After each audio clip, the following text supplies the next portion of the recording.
Hello, welcome. Today we are going to be talking about a novel called The Crash. The Crash is a novel by Freida McFadden. I didn't know a lot about Freida McFadden. I'm not a Freida McFadden head. So this book only got on my radar because of the Goodreads challenges. All I knew basically was that Freida McFadden was popular and that this book was on Kindle Unlimited, which I have. And so I was like, great. We'll read it. We'll read The Crash. Thrillers are not one of my main genres that I read. I like them. I enjoy them. So The Crash. The Crash, let's start with what's good about it. It's a fast read. Like, oh my gosh. I think probably cumulatively took me like maybe 4 hours to read. I crushed it. I don't usually crush books like this. I don't have a lot of time to read. I'm a mom. My reading time is pretty much limited to when my kid is napping or right before bed. Okay, so that's everything that was good to me about this book. So let's get into everything else, shall we? Actually, let me read a summary. The nightmare she's running from is nothing compared to where she's headed. Tegan is 8 months pregnant, alone, and desperately wants to put her crumbling life in the rearview mirror. So she hits the road, planning to stay with her brother until she can figure out her next move. But she doesn't realize she's heading straight into a blizzard. She never arrives at her destination. Stranded in rural Maine, with a dead car and a broken ankle, Tegan worries she's made a terrible mistake. Then a miracle. This is actually how it's written. Then a miracle, she is rescued by a couple who offers her a room in their warm cabin until the snow clears. There was no comma there. But something isn't right, and it's not the lack of comma.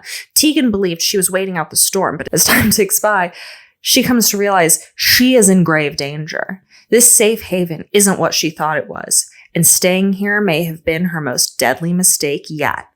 And now she must do whatever it takes to save herself and her unborn child. A gut-wrenching story of motherhood, survival, and twisted expectations. #1 New York Times bestselling author Freida McFadden delivers a snowbound thriller that will chill you to the bone. So that's the summary. I am a former pregnant woman. So when I read that, I thought okay, there's kind of a chance that this book, might be upsetting to me. It wasn't. I had nothing to worry about. Here's my gripe with that is that it seems sort of like there's almost complexity that I felt like that description implied that I did not experience in this book. I don't think anybody experienced in this book. So let me tell you what actually happens in this book.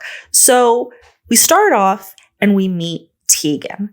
I believe her name is Tegan. Her brother actually calls her Teggy at some point, which implies that her name might actually be pronounced Tegan. I didn't like Tegan. I wasn't going to call her Tegan. So she's Tegan. She's a 23-year-old woman. She lives in Maine. She works at a grocery store. She really wants to go to school and be a nurse. She has no money. Her parents are dead. All she has is her brother. She lives in this shitty studio apartment across the hall from this judgmental old bitch who basically only appears in the first chapters just to judge her for being pregnant. She's 8 months pregnant from a one-night stand. When we meet her, we find out that she has no baby items in her studio apartment. Her studio apartment is bare. All she has, again, 8 months pregnant, baby could come at any time. The doctor is definitely telling her that. Is she going to the doctor and they're just like, oh, so you don't have a crib? You don't have a crib? Come back next week, despite being 8 months pregnant, is not worried about it. She's not worried about it, okay? Because it turns out that her baby daddy is this super rich real estate mogul. And the only reason that she knew that is because she saw him on the news one night. And she was like, oh my God, sight memory. That's the guy. That's the guy.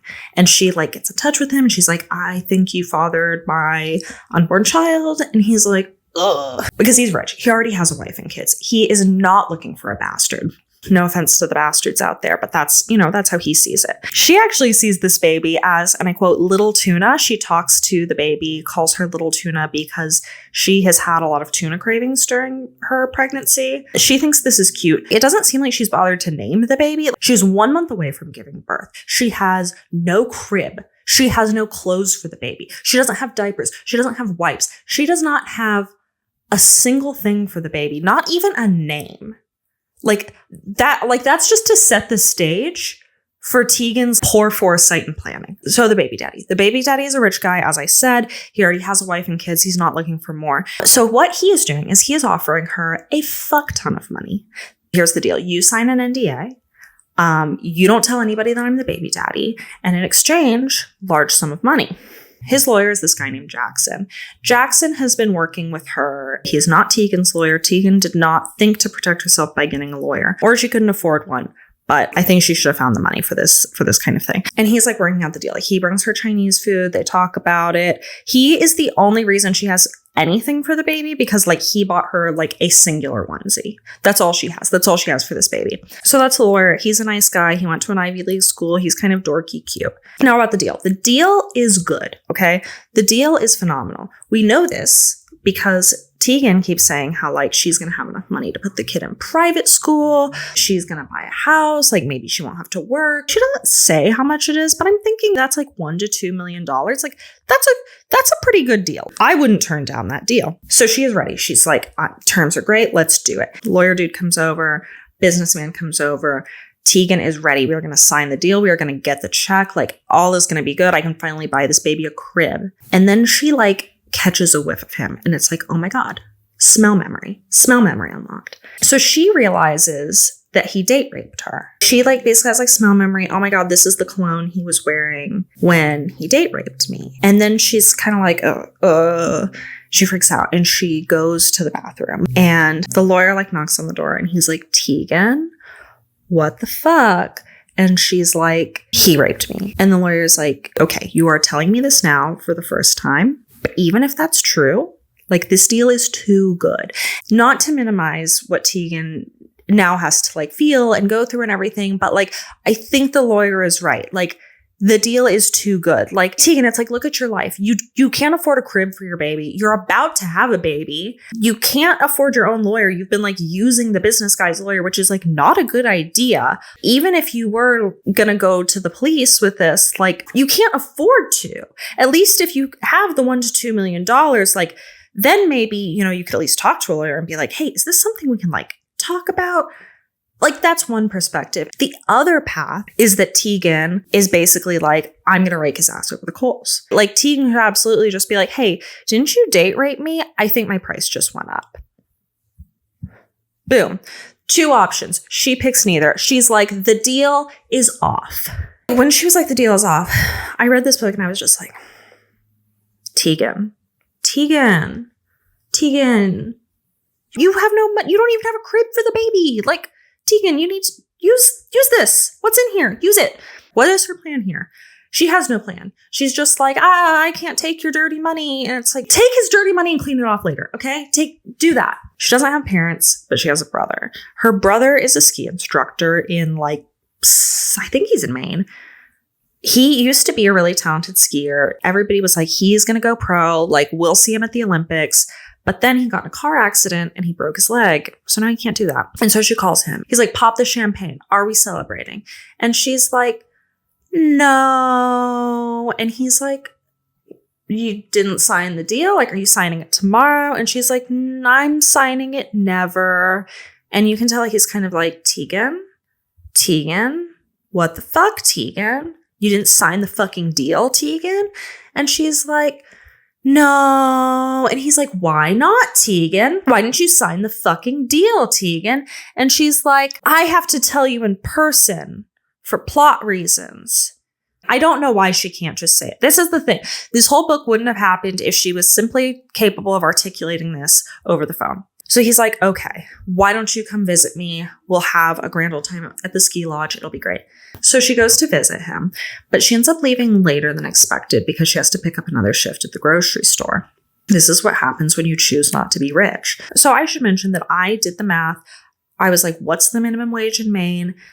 What could she have made this shift? And it's like, she made maybe like $117, which is like nothing to scoff at, but compared to the cool meal she could have made yesterday. Did you not like think about that while you were putting cans on shelves? I would have. I would be angrily shelving.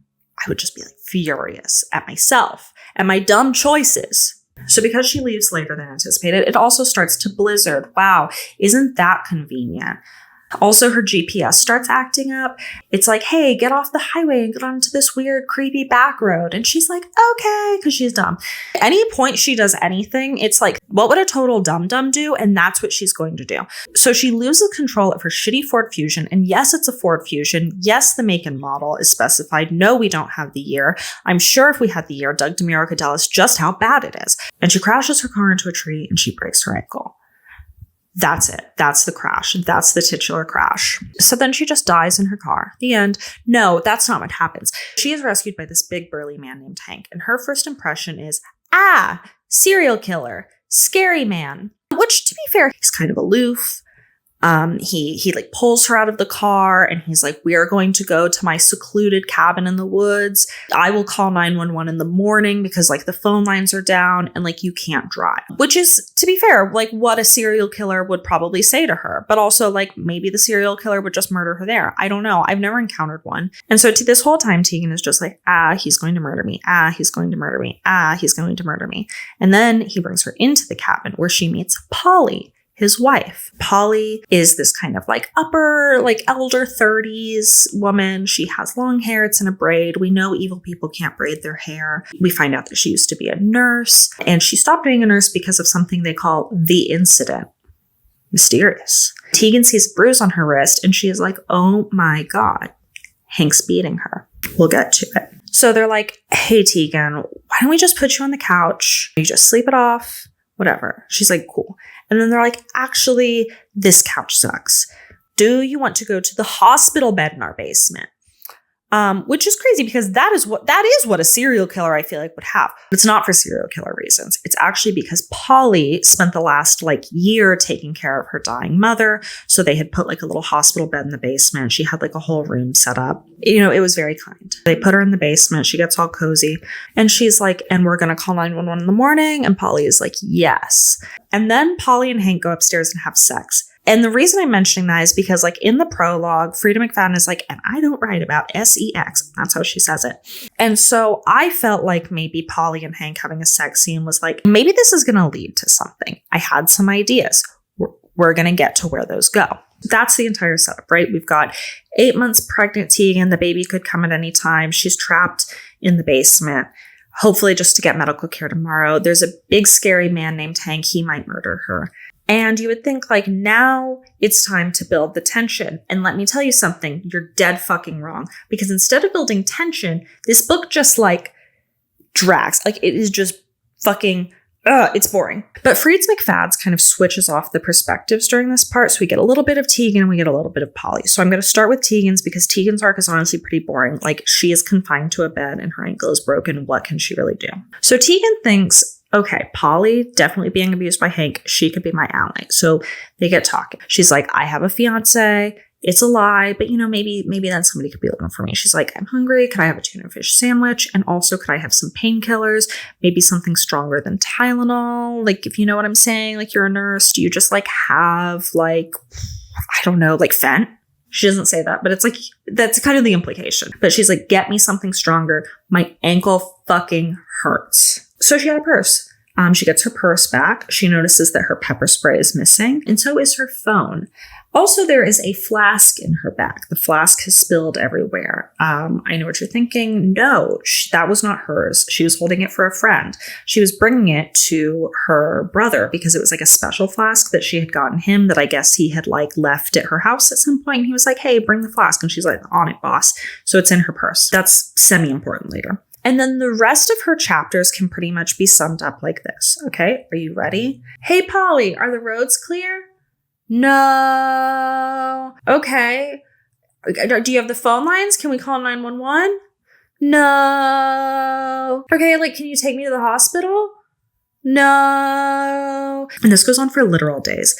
And to be fair, like she does try to escape. Like at some point she tries to set some magazines on fire. That goes nowhere. She tries to stab Polly with a fork. That also goes nowhere. But you can't say the girl didn't try to escape. So like I said, this is a split perspective book, and we also get Polly's perspective. One of the first things we learn about Polly is that she absolutely hates the pregnant. So her friend / former coworker calls her up, and we find out that this is the only person Polly keeps in touch with from the job that she worked at when the incident occurs. Her coworker tells her that she is pregnant, and Polly's like, oh my God, yay, I'm so happy for you. Oh my gosh, no, I don't feel weird about this at all. And then she hangs up and immediately is like, block. We find out that Polly has been struggling with infertility for a very long time. IVF hasn't worked. There was even this one time where it was like, she had a late period and they're like, oh my God, baby, we're going to be parents. Too eager, too soon. That never turned into a baby. Now we got to get to the incident. So Polly was a nurse before the incident. And the incident is something that gets foreshadowing for like a few chapters. This woman is insane, right? Because we figure out pretty quickly that it's not Hank who's keeping Tegan there, right? It's Polly. Polly is the one who's like, we're not calling 911. We are not taking her to the hospital. Hank is like, we're doing it. And Polly's like, absolutely the fuck not. We are imprisoning this woman in our home. And so we realize this and you think like, oh, the incident must be something really, really bad. At least that's what I thought. And you know what? I was wrong. The incident is that Polly was like a NICU nurse or some kind of like mother-baby nurse. And Polly is holding a baby. She's cuddling the baby. And they're like, okay, Polly, time to give the baby back. And she's like, no. And they're like, no, Polly, time to give the baby back. And she's like, no. And then they're like, Polly, give the baby back. And she's like, no. And so they take the baby from her. And then she goes home and she tries to kill herself. And that's it. And to be honest, I was disappointed by the incident reveal. It's implied that she can never be a nurse ever again. Is that even like a fireable offense? Wouldn't you just be written up for that? Like no charges were filed. She didn't try to kidnap the baby. She held the baby. She didn't want to give it back. And then she had a meltdown on her own time. So all throughout Polly's chapters, she's feeding Tegan. She's taking care of Tegan. And she's like drugging her with like 25 milligrams of Benadryl, which is somehow enough to knock her out. I am an allergy survivor, okay? Like I have always been really allergic to cats. There are so many times where I've had to go to a friend's house, they have cats, and like I have to take 2 Benadryl, you know, just to survive the encounter. Like I'm not on my ass, okay? So 25 milligrams of Benadryl is like a single tablet. It is absolutely clocking Tegan out. I'm not sure that Freida McFadden has ever used Benadryl, if that's her experience with it. So what is Polly's plan? She's like, well, we just will never take Tegan to the hospital, so maybe her ankle will heal wrong, that she'll just be in a wheelchair for the rest of her life because, like, she won't really be able to walk on it, but, like, it'll be fine because, like, she'll see what good parents we are. So it's like, I could deliver a baby because I was a nurse 2 years ago, which is like a very nurse thing to believe. No offense to nurses, but it's like there are definitely types of nurses who are just like, I haven't been a nurse for 2 years, but I could easily deliver a baby like without any kind of like medical supervision. This is her plan, right? So we're kind of like, oh, Polly is insane. But Polly justifies this by being like, well, Tegan would be a really bad mom. Like, look at her. She is unmarried. She wants tuna. You can't have tuna when you're pregnant. That's wrong. You actually can. You just have to, you just have to be careful about it. She's like, she wants painkillers. Like she wanted fucking morphine. Okay. So she's definitely doing drugs like all the time. And then she drinks. Look at the flask. She had the flask in her purse. She's definitely a drunk. We should be the baby's parents. And so this plan is never something she only like kind of vocalizes it to Hank. At first she tries to tell Hank, she's like, no, like Tegan wants to stay here. She wants to stay in our basement. She doesn't want to go to the hospital, actually. And so obviously Hank objects to this. Now, let's talk about Hank for a second. Tegan thinks he's very scary. He's really not that scary. But I say that, but he did go to prison for like assault because one time when Polly and Hank were either just dating or just married, like somebody talked shit about Polly and he like fucking beat them. He is one of those people where it's like, Polly's like, he's such a nice guy, but like he would go gorilla mode for basically anybody that dares threaten me. Okay, so he's been to prison. He didn't have a good time. Ever since the incident, Polly has not been able to work as a nurse. Instead, she has been a bookkeeper for Hank's auto business. And at one point, she committed some slight tax fraud and had Hank sign off on it because, it's his business. He had to sign the docs.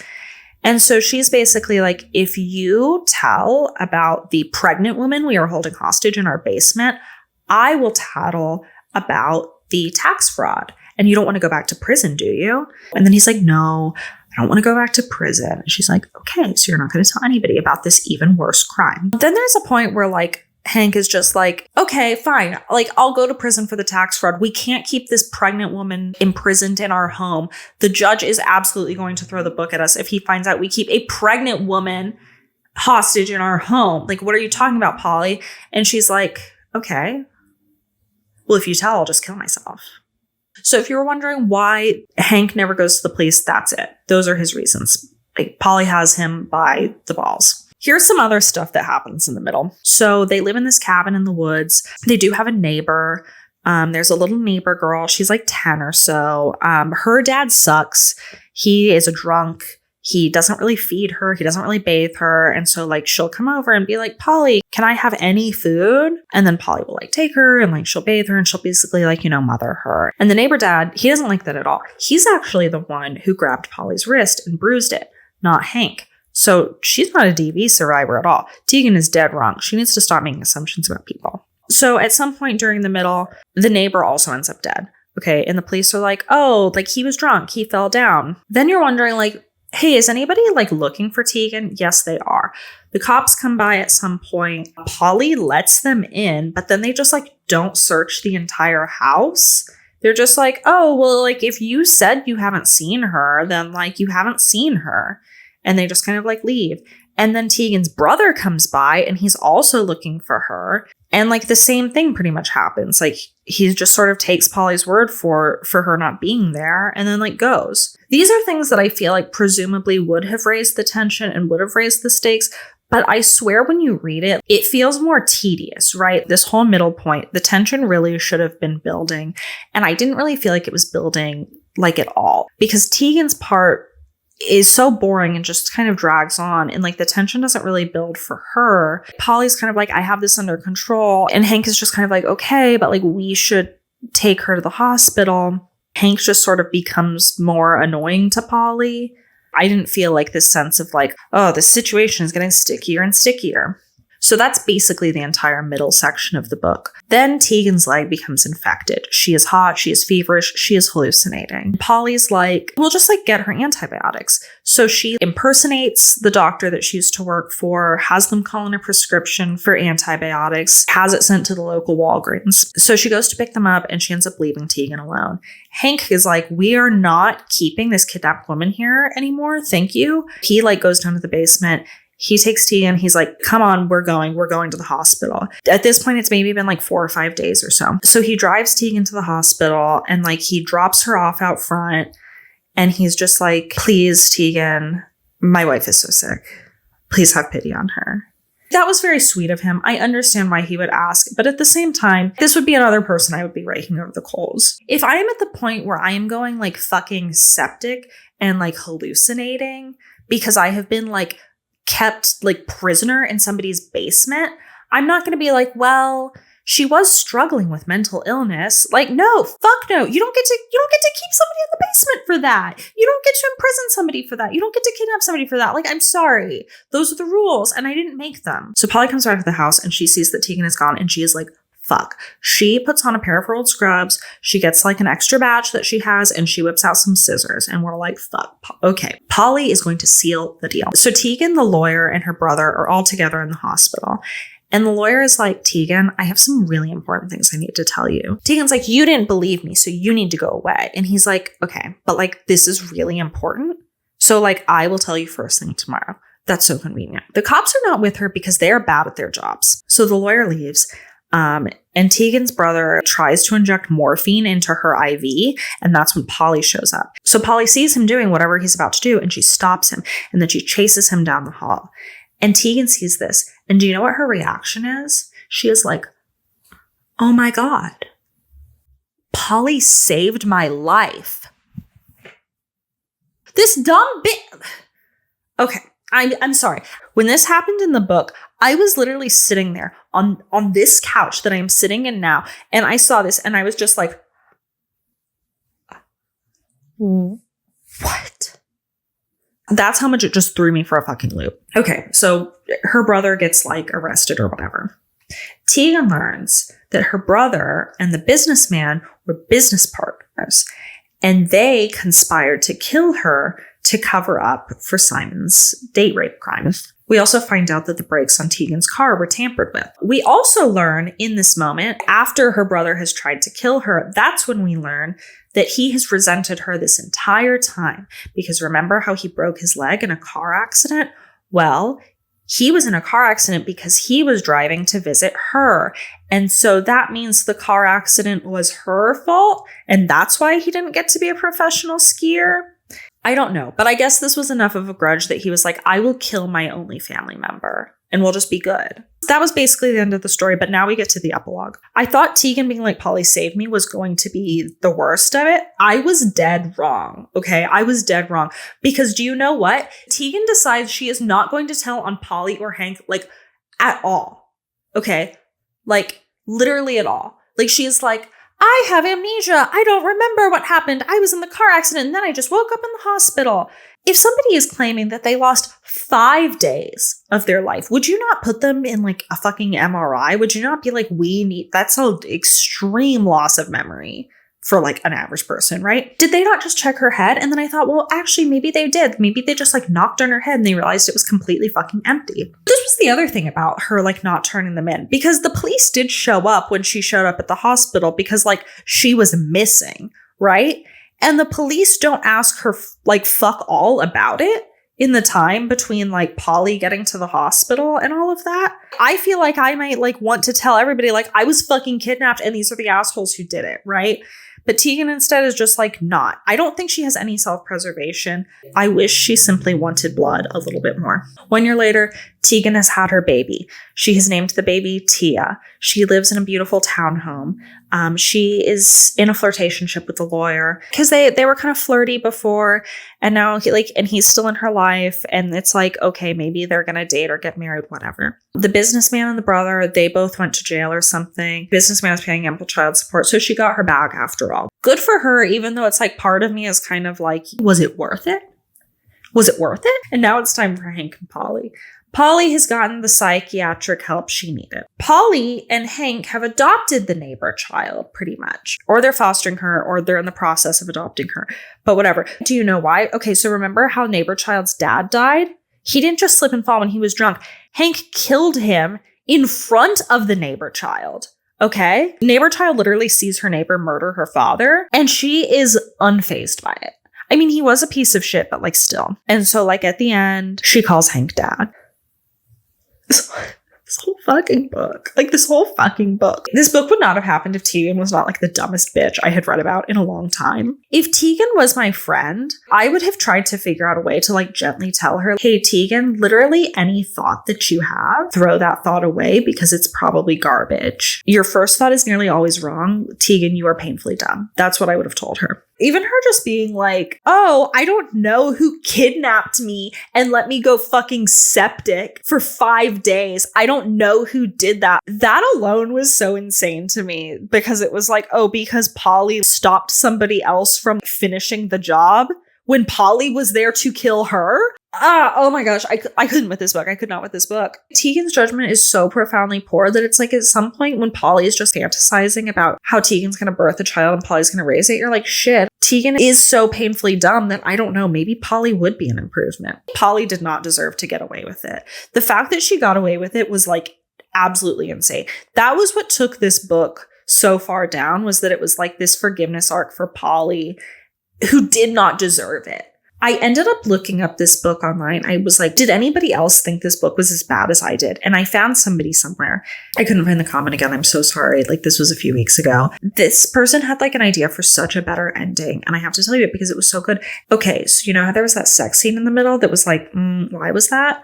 Okay, what if the ending was that Polly is in jail, and in jail, that's when she's pregnant. Like, she is in jail and pregnant. That would have been a really good ending. Polly finally gets what she wanted, but at what cost? That's just not what happens, because for some reason this book is like, we have to forgive Polly. I just don't think we do, okay? My conclusion for The Crash, my immediate reaction to The Crash, which I stand by after weeks having read this, of processing, I am dumber for having read this book. This book actively made me dumber. Again, this is the only Freida McFadden book that I've ever read. I know she's huge right now. So anyways, are you a Freida McFadden lad? If you are, tell me in the comments, was this a fluke? Are her other books better? Was this just a one-off bad book and the rest of them are good? Or is she just bad and this is like part of it, and if I read all of them, I will lose all of my brain cells? Because if that's true, like I will read more of them. Honestly, whatever you say, I will probably read more of them because I'm fascinated by this. Did you know that Freida McFadden is a neurosurgeon? That's like what her little bio says. It says that she's a neurosurgeon. And so that brings me to my theory. If her other books are this bad, is this part of like big neurosurgery's goal to make me dumb? Cui bono. How does Freida McFadden, Brain MD, benefit by her books making me stupid? She has to be profiting. That's the only explanation for this. Would you read this book? Did you read this book? Let me know down in the comments. I really want to know what you have to say. I really want to know what you think. This book was like such hot garbage. I just had to talk about it. Anyways, thanks for watching. I hope you don't crash your car into a tree. I hope you make better decisions than Tegan. Bye!